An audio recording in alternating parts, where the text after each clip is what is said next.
I can't tell you how many DMs I get from people telling me that their dermatologist wants to start them on Accutane, but that they're a little hesitant. Now, there's no doubt at all that Accutane is a powerful drug. And while it can be life-changing for some, the side effects can actually be pretty severe. And for many, there is a safer path.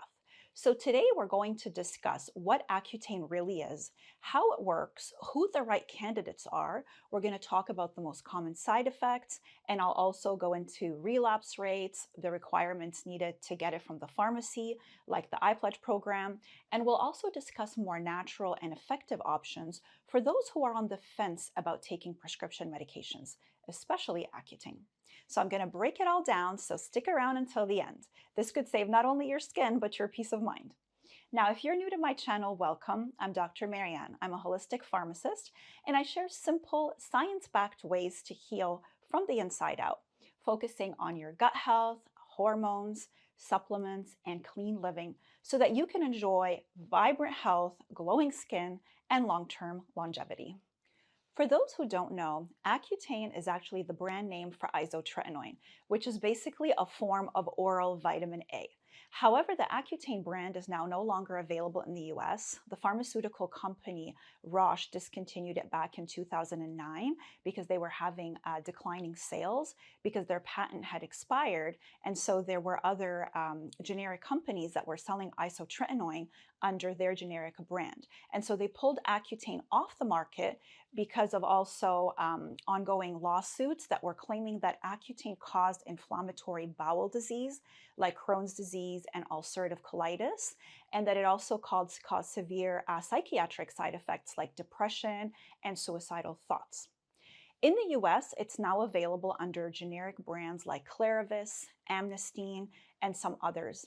And in many other countries, isotretinoin is being sold under different brand names like Roaccutane or Oratane, which are the more common ones. Now, it's no surprise that isotretinoin is one of the most prescribed acne drugs in the world. But here's the thing, most people don't even need it. In fact, dermatology guidelines, they reserve it for severe nodulocystic acne that's actually painful or that poses high risk for permanent scarring, or for acne that's failed standard therapies like your topical products and antibiotics. So it's not meant for mild to moderate breakouts or for routine hormonal acne. Yet it's being prescribed to so many people with moderate acne. And I see this at the pharmacy on a daily basis. This exposes people to major side effects unnecessarily. And what's worse is that for some people, the acne often returns. So again, if you have severe nodulocystic acne or significant scarring risk, then isotretinoin can be a game changer. It can protect against permanent scarring and it can truly transform your skin. But if your acne is mild or moderate, or if it's hormonal, or if you haven't tried diet and lifestyle changes or topical treatments, then you should really think twice about starting isotretinoin. Now, hormonal acne does improve a little bit on isotretinoin, but it can return after treatment completion unless you tackle the actual root cause of the hormonal imbalance. Let's discuss how it works. But first, I want to explain very briefly what the role of the sebaceous glands is in your skin and its role with acne so that you can better understand the mechanism of action of isotretinoin. Now, the sebaceous glands in our skin, they produce and they secrete sebum, which is an oily substance that helps lubricate and protect our skin and our hair. However, excess sebum can clog the pores and it can trap dead skin cells and bacteria, creating an environment that leads to inflammation and acne breakouts. Isotretinoin works by shrinking the sebaceous glands, and by doing so, it reduces sebum production and inflammation, making the pores far less likely to clog. And that's why some people actually feel that their nose looks smaller after completing a course of isotretinoin, as if they got a nose job. But that's because the sebaceous glands are now smaller. There are a few things you need to know before starting isotretinoin. Typically, courses usually run for about 5 to 6 months, and the dose is based on your weight. So you may start at a different dose than someone else. And the dose is adjusted based on how you respond to it and based on side effects. So keep in mind that a lower daily dose can mean a longer course because it might take you a little bit longer to achieve the desired outcome.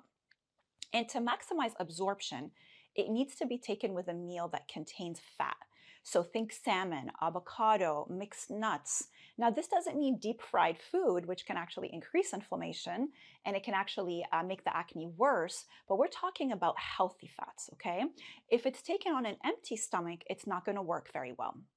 Now, let's talk about the concerns that most people have about Accutane, and that's the side effect profile. As many of you know, Accutane does come with a list of side effects, some minor, while others can actually be more severe or even permanent. So let's discuss those side effects. One of the most common side effects is dryness. This includes dry and cracked lips, itchy skin, dry nose, and for some people, their nose gets so dry that they actually start to get nosebleeds.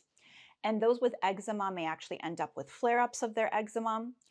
So let's discuss that controversial psychiatric side effects of isotretinoin, because back in the 80s, right after Accutane hit the market, there were actually case reports of teens that were feeling down or worse while on Accutane, and there were a handful of suicides that got media buzz and sparked FDA warnings.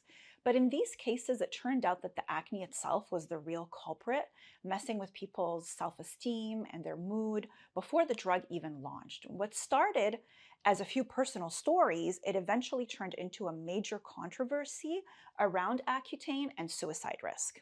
However, recent high-quality double-blind trials and meta-analyses have debunked any real connection, and they actually show no significant risk for depression and suicide. What a relief, right? But let's move on now and discuss some other significant side effects. The most important and the most dangerous side effect is teratogenicity. Isotretinoin is a strong teratogen, which means that it can cause birth defects if a female was to get pregnant while on the treatment. And that's why isotretinoin requires strict pregnancy prevention and monthly pregnancy tests, which I'm going to discuss later in the video. So make sure you actually stick around because I'll be talking about this in detail and also discussing the iPledge program in detail. But in addition to the strict monitoring, all females must also be on 2 forms of birth control or documented abstinence in order to prevent pregnancy. And this is tough for some people because some may not want to be on birth control, either for religious or personal or health reasons. So that's also something to think about if you're considering oral isotretinoin. Some studies suggest that isotretinoin may temporarily affect a woman's egg supply, also known as the ovarian reserve, which actually has raised concerns about fertility issues. But follow-ups did show that it usually goes back by about 12 to 18 months after treatment completion. So long-term fertility issues have not been proven, but nevertheless, many people are still concerned about possible long-term fertility issues. So if you're planning on having children soon, you should discuss this concern with your doctor. FDA guidelines usually advise waiting at least 1 month after your last dose before trying to conceive. And that's mainly because teratogens, they usually linger in fat tissue, risking the birth defects if you do get pregnant sooner. Now, some other side effects include bone pain, hair loss, headaches, elevated triglycerides and liver enzymes, which is why your doctor will also monitor your labs, especially triglycerides and liver enzymes. With that said, you should avoid alcohol and Tylenol while you're on it, as they can both cause additional burden to your liver. Isotretinoin can also affect your vision, especially night vision. Some people have even reported long-term vision issues and severely dry eyes even months or even years after treatment completion, to the extent of no longer tolerating their contact lenses. Some people have also reported acne flare-ups after starting treatment, and that's because the medication can also increase your risk of acne fulminans, which is this explosive inflammatory flare or this purging after starting isotretinoin. This is usually managed by lowering the dose, or your doctor may also add a short course of oral prednisone, which is a steroid. Isotretinoin is also a photosensitive drug, which means that you need to avoid sun exposure or wear strong protection while you're on the treatment. Otherwise, you can end up with a severe burn. This also means avoiding any laser treatments while you're on the medication for at least 6 months after finishing treatment. This includes laser treatments to address acne scars or laser hair removal or basically any laser device. And some dermatologists may even push for 9 months or even a full year before getting any laser treatments if your skin was super sensitive or reactive while on the medication. Okay, let's talk about the iPledge program and why it's a requirement before you can even get a prescription for isotretinoin. So iPledge is a REMS program. Now, REMS stands for Risk Evaluation and Mitigation Strategy. And this program is mandated by the US FDA to prevent pregnancies while you're on isotretinoin. Because if you recall, isotretinoin is teratogenic, meaning that it can cause severe birth defects and even harm to a developing fetus if a female becomes pregnant while on the treatment. Now, in the US, every prescriber, pharmacy, and patient must register with iPledge in order to prescribe, dispense, or even receive isotretinoin. For me, for example, as a pharmacist, I can't dispense isotretinoin if my pharmacy is not enrolled with iPledge. Now, other countries generally have their own risk mitigation or pregnancy prevention programs for isotretinoin, but they're not called iPledge and they have different rules and different names, but your dermatologist in your country can give you more information depending on where you live. So iPledge is a strict US program that makes sure that patients who are on isotretinoin are not pregnant, don't become pregnant, and that they're being monitored monthly before they can pick up a prescription for oral isotretinoin. Now, when you enroll in iPledge, you will be required to do monthly pregnancy tests if you're of childbearing age, and usually it's a urine pregnancy test either in office or at a lab. But some prescribers also use blood tests instead of a urine sample to test for serum HCG, since a blood test is more accurate. You would usually do one pregnancy test before starting treatment, one test monthly while you're on the treatment, and then the monthly test has to be documented in iPledge before every refill. So your doctor will not prescribe your next 30 days and the pharmacy will not dispense it unless iPledge confirms that your pregnancy test was negative. Then you do another pregnancy test at the end of the treatment and then one last one about 30 days after, just to make sure that it's completely out of your body and therefore it's safe in case you do get pregnant.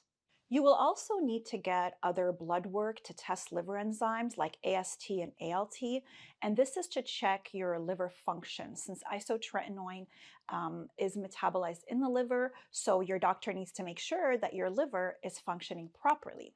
This blood panel will also test your lipids like your cholesterol and your triglycerides because, as I previously mentioned, isotretinoin can raise your triglycerides and your cholesterol.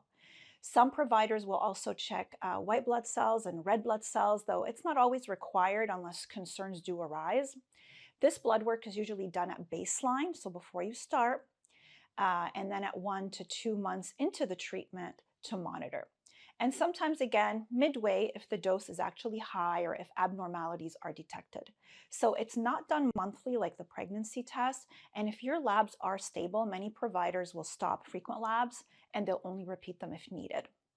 You'll also need monthly check-ins with your doctor before each refill so that the doctor can assess your skin, discuss any concerns, and check your iPledge compliance before they issue you another 30-day prescription of isotretinoin. Now let's talk about the expectations after completing therapy, because about 30 to 40% will achieve or can achieve long-term remission, which is clear skin for years, while 30 to 40% will improve but still get those occasional breakouts, and about 20 to 30% will experience a true relapse and need another course of isotretinoin, unfortunately. Now, you may be wondering why some people can still relapse after treatment. And that's because isotretinoin only quiets the symptoms, like the oil and the inflammation. Remember its mechanism of action that we discussed at the start of the video? So it acts at the level of the sebaceous glands. But if your acne triggers are high glycemic foods, inflammation, gut issues, liver issues, hormonal imbalances, or even nutrient deficiencies, okay? If these are not addressed, then I hate to break the news to you, but the acne can definitely return. So isotretinoin doesn't address the root cause of the breakouts to begin with. It just treats the symptoms like a band-aid solution.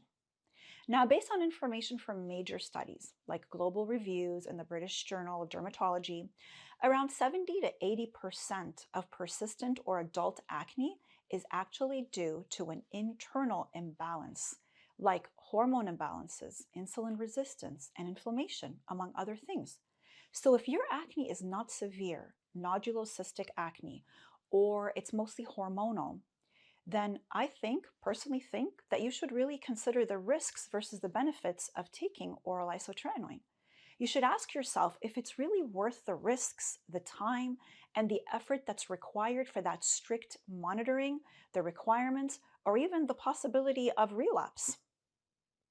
Now, I want you to know this video is not meant to scare you from, using oral isotretinoin.